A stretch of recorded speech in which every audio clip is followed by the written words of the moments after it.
Eventually, the only thing that you can do is design this thing called the engagement platform. You see it on the right-hand side, second from the bottom.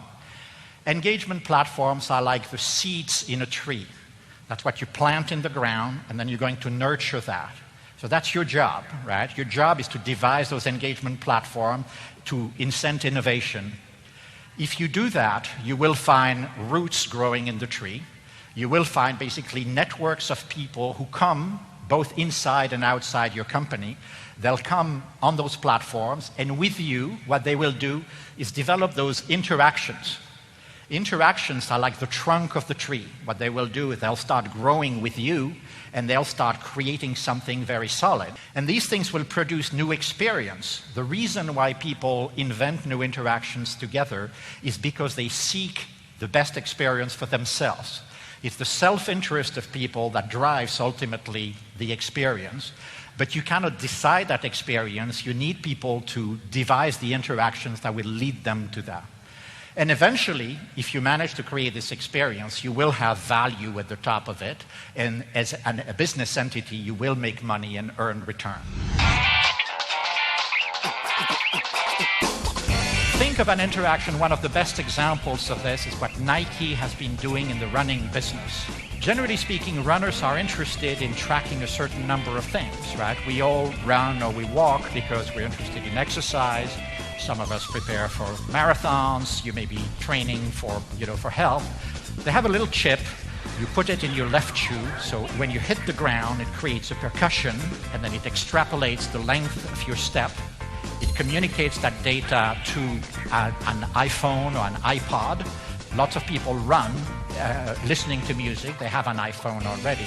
So now you can really capture, in essence, those percussions. So you capture distance, and then it records time. So now I have a notion of speed as well.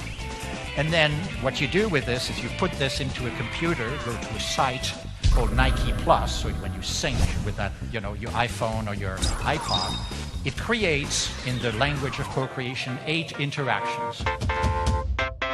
The first one, it tracks your data. It says, Francis, you've just been running 5 miles, okay?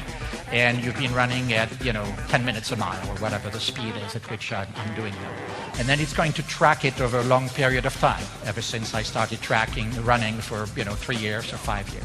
So it's data, basically an Excel spreadsheet. It's going to allow us to challenge others. It can start challenging you and say, I'm going to run more than you. I can do it individually, I can do it collectively.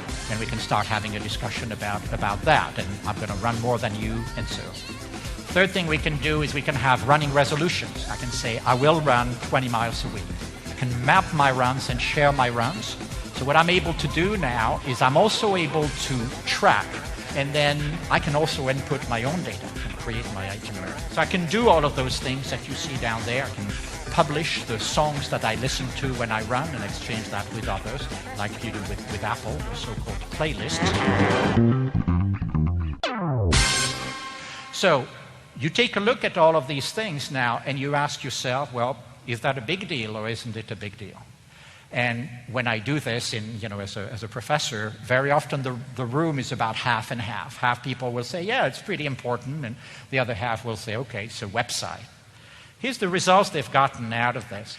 Take a look at the top left-hand side. What these guys have been able to do is they've been able to gain 10% market share in the running shoe business in a year, actually less than a year. So you're in a business where market share doesn't change dramatically ever. The only time where you have big jumps and there is a revolutionary new product, like the Air Jordan in basketball had been that in the past. It's about the only time where a sports shoe had switched 10% market share in a year. Here, there is no new shoe.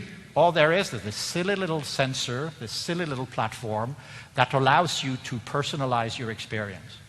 10% market share, they've now gained 14%. The big loser there is Adidas. That's whom they've stolen the data from.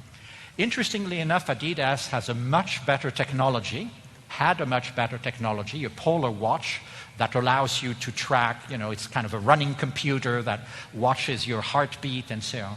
It never took off. Why?